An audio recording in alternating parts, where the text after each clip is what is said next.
Welcome back to this study of Gentle and Lowly by Dane Ortlund. We are in chapter 3. I hope that you're able to read along with these videos. If you're not able to be with us during our Connect group during the week as we explore and discuss the book, I hope that you're able to read the book and then follow along with these videos and kind of do a self-study. That's the purpose of why we're doing these videos, is just to get deeper into the book, think through it. As we think through the Bible, we think through great, rich theological truths, we understand and we believe that God uses those things and changes our lives and encourages us and causes us to trust and know Christ better. And that's what we want in our lives. So I hope you're able to do that. Chapter 1 was about the heart of Christ. Chapter 2 was putting that heart into action. And then this chapter is about the happiness of Christ. And I'll be honest with you, we talked about this in the introduction video. These chapters they're building upon each other and just kind of, just fleshing out the truth even more and more. In this chapter, discussing the joy of Jesus or the happiness of Christ, what makes that happen, was pretty surprising to me and also just super encouraging.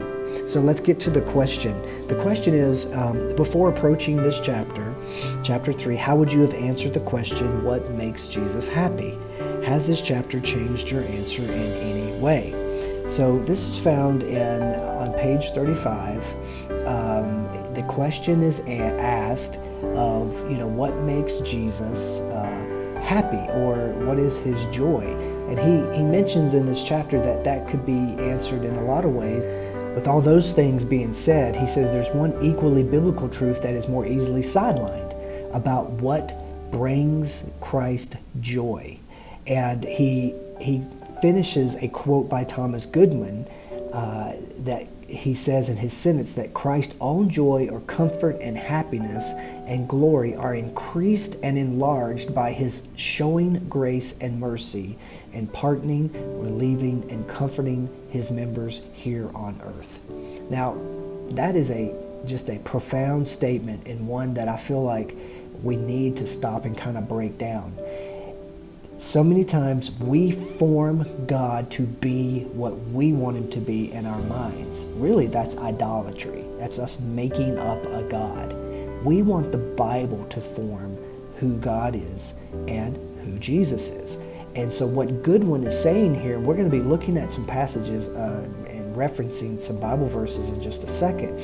But his point is, we're going to see in these verses is this, that what causes Jesus' joy is when, and I love the way he puts this, his joy is increased and it is enlarged. It means it grows and it increases when he shows mercy. So Jesus' joy, comfort, happiness is enlarged, or it grows when he shows grace and mercy and pardoning, relieving, and comforting us.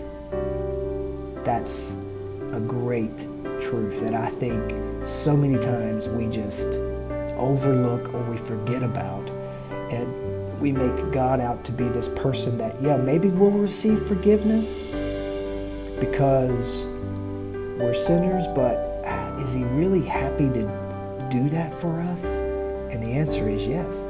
I love the illustrations in this book. I love illustrations. I think they give us great pictures that help us to understand truth. The illustration that he uses to show this point is a compassionate doctor that has traveled deep into the jungle to provide medical care to a primitive tribe afflicted from a disease. He has his medical equipment flown in, he has correctly diagnosed the problem, and the antibiotics are prepared and available. He is independently wealthy and has no need of any kind of financial compensation. But as he seeks to provide care, the afflicted refuse. They want to take care of themselves. They want to heal on their own terms. So think about that. The doctor has everything and he needs nothing. He just wants to heal. people, but they won't come to him. Maybe that's you. Maybe you know someone like that. I know that was me at one time. That's Christ's heart. He has everything. He has done everything. There's nothing else that needs to be done. And yet there are people that are saying, I don't need that. I can do it on my own, or I can do it in combination with you. Those things are not right. That's not true. You can't have a little bit of Jesus and then you do it the rest of the way. It's Jesus has done it all.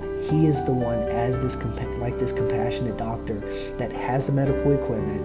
He has diagnosed the problem. He has the medicine ready to completely heal us. And all we must do is come to him, knowing we can't heal ourselves, and ask him for it.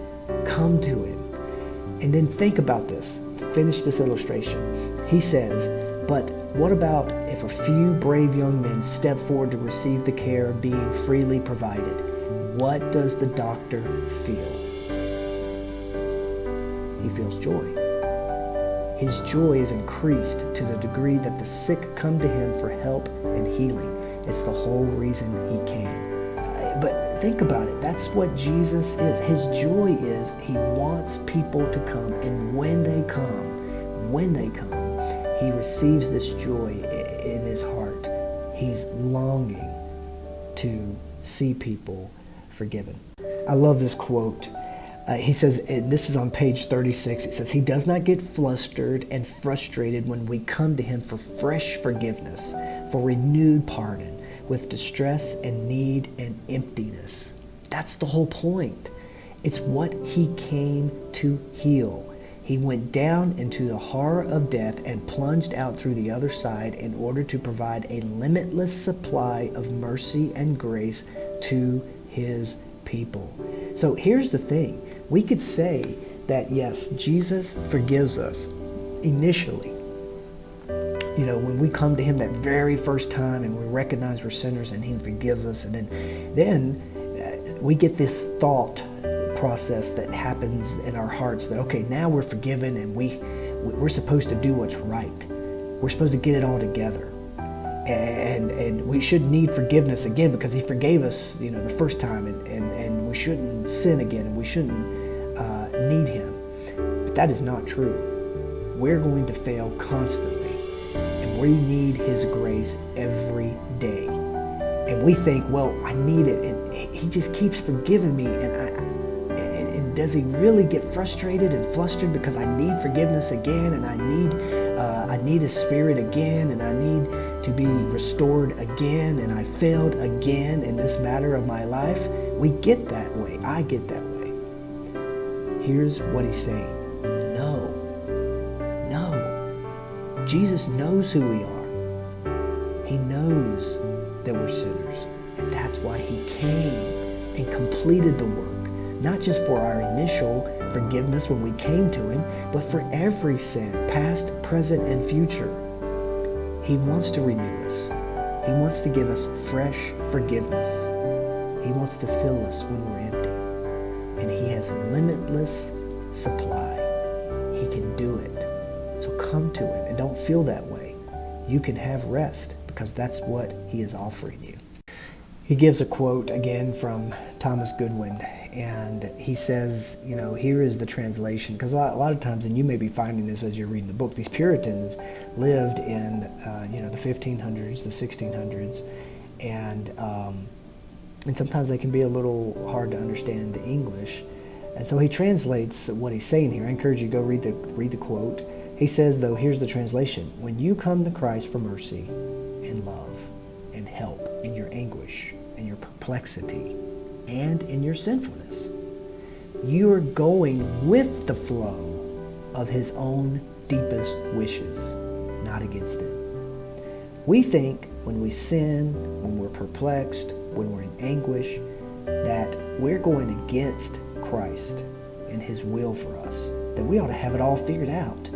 We ought to have all things in life figured out, and we shouldn't be struggling, and I surely shouldn't be sinning, and we have the wrong mentality.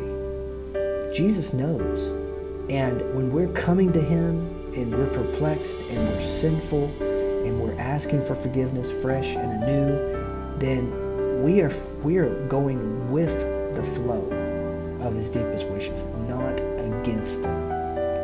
And so ask for it and receive it.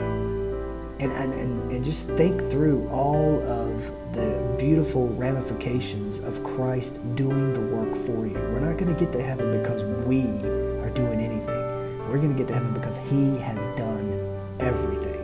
Christ, perfect life, perfect death, his resurrection, all of that. That is what we are trusting in to get to heaven. And it's not just initially, it's all throughout life until we see him again. So he brings up Hebrews 12 to look at when it comes to understanding the joy that Jesus has. And so the question in the book is, what was the joy awaiting Christ in Hebrews chapter 12, verse 2?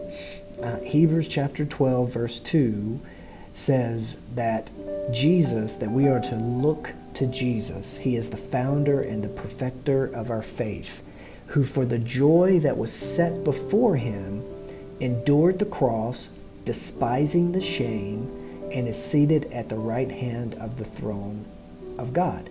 So he says, what joy? What was the joy that was set before Jesus, that he would endure the cross, all the pain, all the suffering, all the shame, resurrected, and is sitting at the right hand of the throne of God?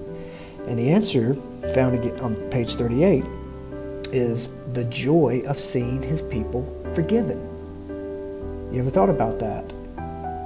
That's an awesome verse to just meditate on and think about. Jesus has joy. He knew what he was doing, and there was joy.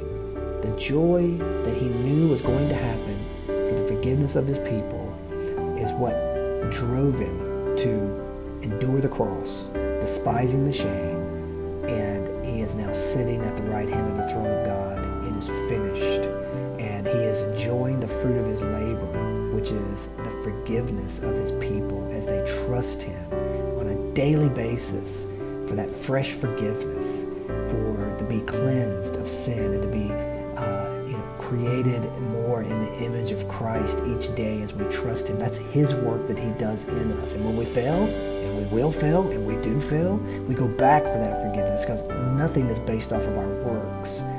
Everything is based off of his finished work. So it is joyful. It is joyful. That's the whole point of this chapter. The happiness of Christ.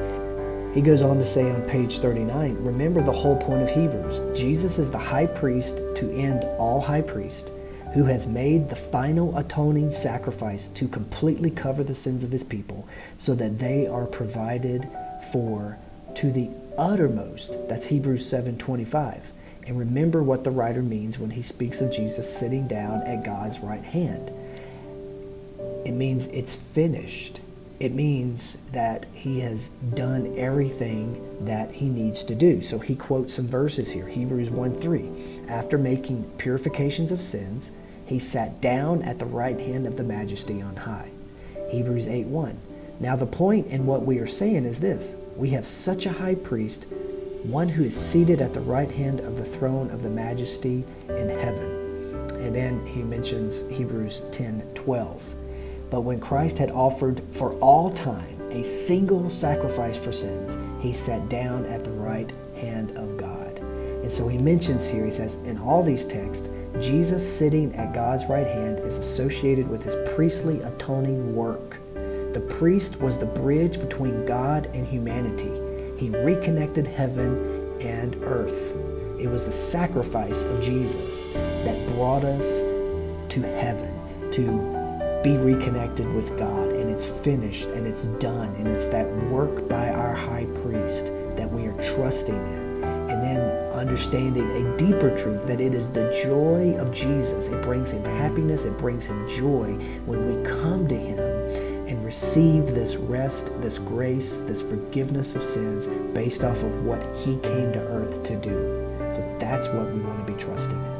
And last point in this chapter, he talks about on page 40 He says, our unbelieving hearts tread cautiously here. Is it not presumptuous audacity to draw on the mercy of Christ in an unfiltered way? Shouldn't we be measured and reasonable, careful not to pull too much on Him?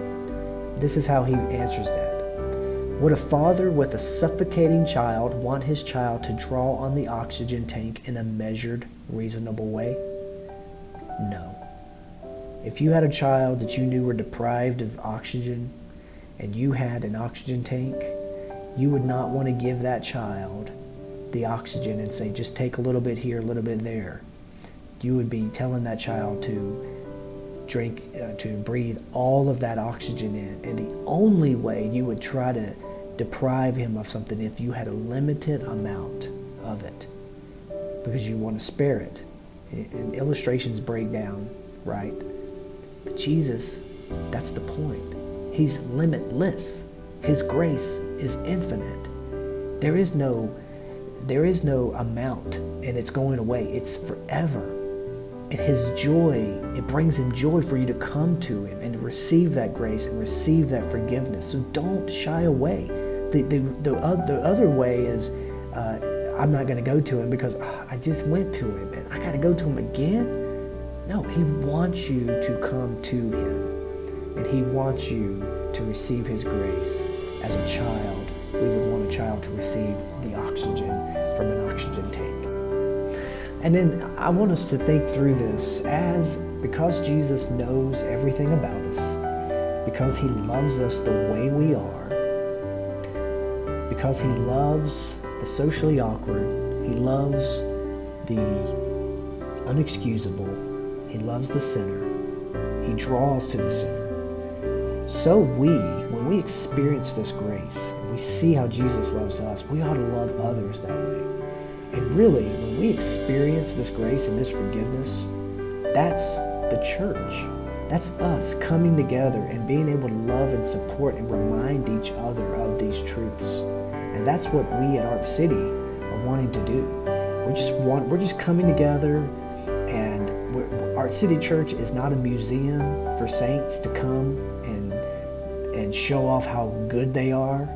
It's a hospital for the sick, that we come together and we understand that we are in a broken world and we are full of sin and we are living with sinners, and we come to be reminded of the gracious God and Jesus, our Savior, who offers us this rest and draws to us just the way we are, knowing who we are. And He forgives us because of His goodness and His mercy. And then we should love others that way. So thank you for joining us on chapter 3. If you have any questions, you can reach out to us at Arch City Church. I've got an Arch City Church pin here. You can get one of those. We have some at the church building. So Arch City Church, Arch City .church is our website. You can go to connect with us on our Facebook page, and we'll look forward to next week when we look at chapter 4. Until then, God bless.